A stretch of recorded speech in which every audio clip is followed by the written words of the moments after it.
Arábia Saudita é um país extremamente rico em petróleo.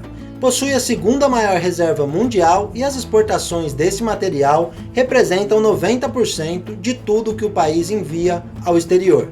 Se por um lado o país é rico em petróleo, por outro, a escassez de água é um dos maiores problemas a serem enfrentados. A Arábia Saudita não possui nenhum rio, tem quase a totalidade de seu território situado sobre desertos, registra temperaturas de até 56 graus Celsius e as tempestades comuns na região são as de areia.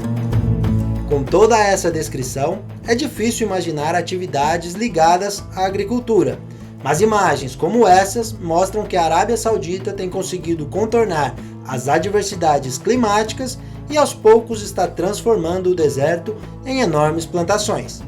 Quer saber como esse país está realizando essa façanha?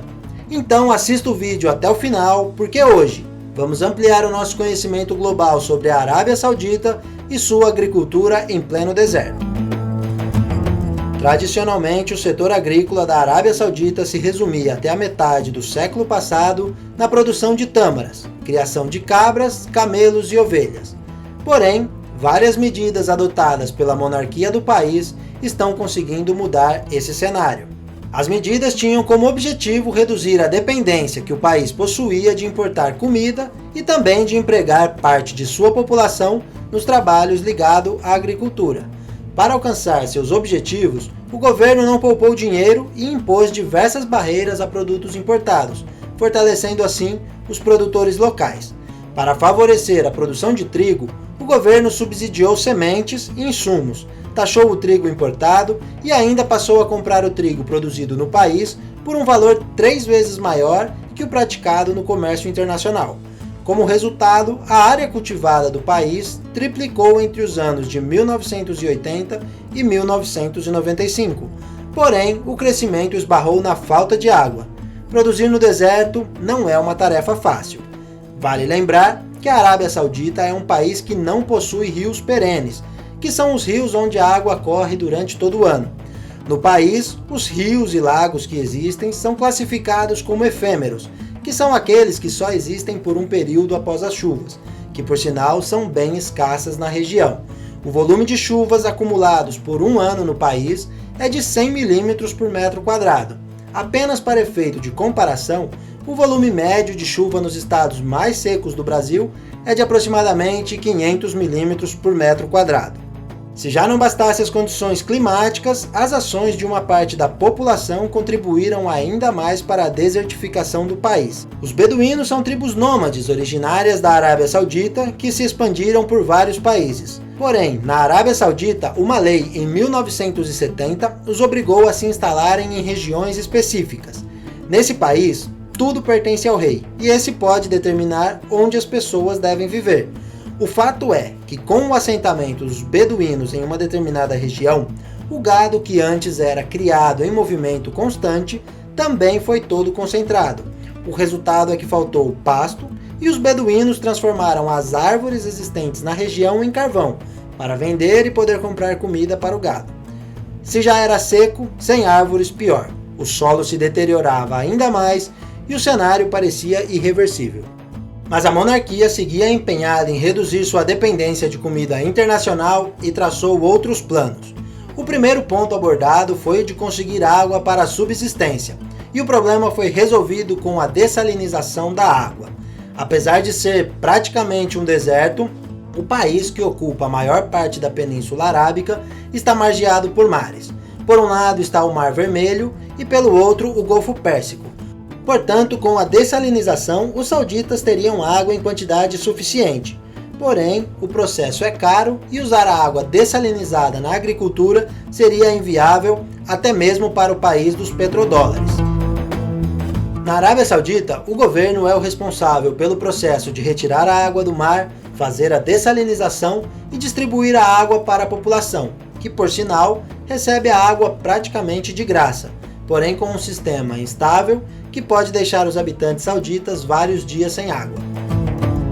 Resolvido o problema do abastecimento da população, o próximo ponto a ser resolvido era a provisão de água para a agricultura. O país possui reservas de água a grandes profundidades. com perfurações de aproximadamente 1 km de profundidade, foi possível acessar reservas de água que estima-se ter mais de 2 milhões de anos. Essa água é usada na irrigação utilizando o sistema de pivô, uma técnica americana inventada no estado do Colorado nos anos 40 e que se popularizou pelo mundo. Essa técnica permite irrigar grandes superfícies e sua característica é a forma circular que confere às plantações. Graças a esse sistema, a paisagem da Arábia Saudita vem se transformando e, olhando desde o espaço, um desavisado pode pensar ser obra de extraterrestres. O país também atuou junto aos beduínos. Para isso, um projeto foi desenvolvido em conjunto com o pesquisador Neil Spackman, permacultor da Universidade Americana de Stanford, que capacitou a população para a construção de barragens que pudessem reter as águas das chuvas, além de outras medidas. A deterioração do solo fazia com que as poucas chuvas que caem sobre o país escoassem para o mar. A falta de permeabilidade não permitia reter a água. Com as barragens, a água ficava armazenada e era possível sua utilização por longos períodos. Com pouco tempo, a paisagem já mostrava os resultados dos esforços. Porém, o problema não está solucionado. Como você já sabe, a água é um recurso limitado. E no caso da Arábia Saudita, as previsões mais otimistas calculam que suas reservas subterrâneas serão suficientes para mais 60 anos. E como aproximadamente 80% da água do país é consumida na agricultura, os sheiks agiram novamente e dessa vez com várias medidas, uma delas em especial muito polêmica. Em 2016 foi lançado o plano chamado de Visão 2030, que coloca como principal meta se livrar da dependência do petróleo. Para atingir tais objetivos, a agricultura é um importante setor e recebeu atenção especial. O governo passou a incentivar o uso de tecnologias para monitorar as plantações e modernos sistemas de coletas de dados via satélites foram implantados. Dessa forma, os pesquisadores podem acompanhar as plantações de todo o país, estabelecendo relações entre a quantidade consumida de água e a produtividade da lavoura. Com isso, será possível escolher de maneira mais acertada as espécies que devem ser plantadas em cada região e a quantidade de água exata para cada ponto. Outra medida adotada foi proibir o cultivo de trigo. O cultivo desse cereal, antes apoiado e incentivado pelo governo, que colocou o país entre os 10 maiores produtores mundial do grão, consumia muita água e, por esse motivo, a cultura foi substituída. Todas essas medidas adotadas começaram a dar resultado e o país hoje já é autossuficiente em diversos tipos de alimentos. Um cultivo em particular chama a atenção pelo rápido crescimento de suas lavouras. A primeira plantação de azeitona no país aconteceu em 2007 e após muitos investimentos, o país hoje já produz metade de todo o azeite consumido internamente e possui a maior fazenda moderna de cultivo de azeitonas do mundo, fato que foi reconhecido oficialmente pelo Guinness Book. Mas as medidas adotadas geram críticas. Especialistas dizem que o país deveria utilizar o sistema de irrigação desenvolvido por Israel, que aliás temos um vídeo contando como Israel venceu a seca. Segundo os especialistas, a irrigação por gotejamento utiliza menos água que o sistema de irrigação por pivô. Também apontam que com a proibição do plantio de trigo, muitos agricultores que se dedicavam a essa cultura passaram a investir na criação de gado, e a formação de pastos consome até 4 vezes mais água que o trigo. Também é bastante criticado o fornecimento de água quase de graça. O fato de não pagar pela água faz com que a população não se preocupe em economizar. Estudos apontam que o consumo per capita de água na Arábia Saudita é de 950 metros cúbicos por ano, enquanto em outros países esse consumo não passa de 500 metros cúbicos anuais. Como vimos no caso de Israel, subir a tarifa da água foi uma das medidas adotadas para evitar o desperdício e economizar água.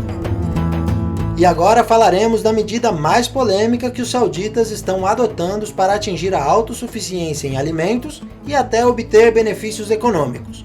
O país passou a comprar enormes extensões de terras em outros países. Estão gastando bilhões de dólares na aquisição de grandes propriedades em países como Etiópia, Indonésia, Mali, Senegal e Sudão. Inclusive, o país já figura entre os primeiros na lista das nações que mais possuem terras fora de sua fronteira. Essa medida gera polêmica, porque ao comprar grandes extensões de terras em países pobres, os sauditas transformam essas áreas em enormes plantações, que são enviadas diretamente aos portos da Arábia Saudita, enquanto a maior parte da população dos países produtores sofrem com a fome. Mas a aquisição de terras não acontece somente em países pobres. Os sauditas adquiriram enormes quantidades de terras nos estados americanos da Califórnia e Arizona, e estão utilizando essas terras para produzir alfafa. Assim que termina a colheita, toda a produção é enviada diretamente para a Arábia Saudita para alimentar o gado leiteiro da maior empresa de lácteos do Golfo Pérsico.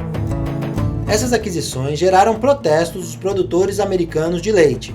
Eles alegam que o envio da produção de alfafa ao país árabe equivale a exportar água americana sem pagar nada por ela. E agora deixamos por sua conta. Você acha que essas medidas terão sucesso no longo prazo? Você é a favor ou contra a compra de terras para a produção em países estrangeiros? Deixe sua opinião nos comentários e enriqueça o debate. Muito obrigado por assistir até aqui, abraços e até o próximo vídeo.